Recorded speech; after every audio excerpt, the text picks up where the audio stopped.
আসসালামু আলাইকুম, hello everyone. আশা করব সকলে ভালো আছেন, সুস্থ আছেন। আপনাদের ভালো লাগার জন্য সম্পূর্ণ নতুন একটা ভিডিও নিয়ে আমি হাজির হয়ে গেলাম।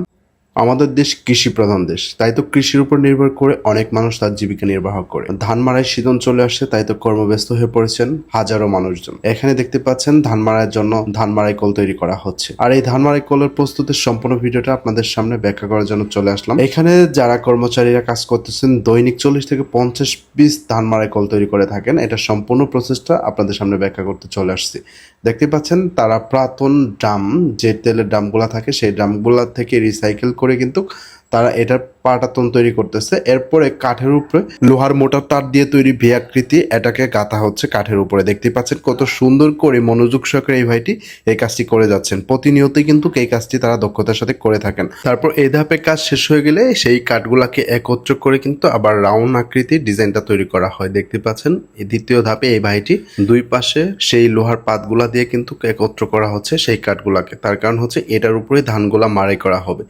খুব সুন্দর করে তারা এই কাজগুলা করে থাকেন। প্রত্যেকটা মিস্ত্রি কিন্তু অনেক দক্ষতার সাথে কাজগুলা করতেছেন। দেখতে পাচ্ছেন একদম একুরেট, কোনো প্রকার ভুল ত্রুটি হচ্ছে না। তারপরে ফাইনাল ধাপে দেখতে পাচ্ছেন এগুলা রেডি কমপ্লিট হয়ে গেলে তারপরে সম্পূর্ণ প্রসেসিংটাই কিন্তু এরা করতেছে। এরপরে যেটা দিয়ে মূলত এই রাউন্ডটাকে ঘোরানো হবে সেটার কার্যক্রম করা হচ্ছে। এটা মূলত রেডিমেড তারা বাজার থেকে কিনে থাকেন। এটাকে যুক্ত করে কিন্তু পায়ের সাহায্যে এটা দিয়ে ধানগুলা মাড়াই করা হবে।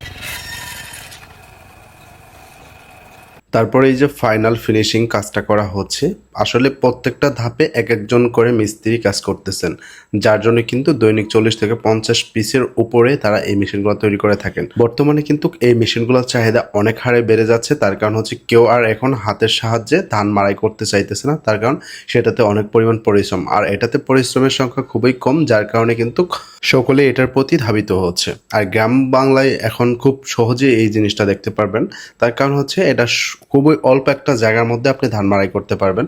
আপনি চাইলে জমির মধ্যে নিয়ে গিয়েও কিন্তু খুব সহজে এটা দিয়ে ধান মাড়াই করতে পারেন, কারণ বহনযোগ্য এবং খুবই অল্প ওজনে হওয়া এটা বহন করা খুবই সহজ।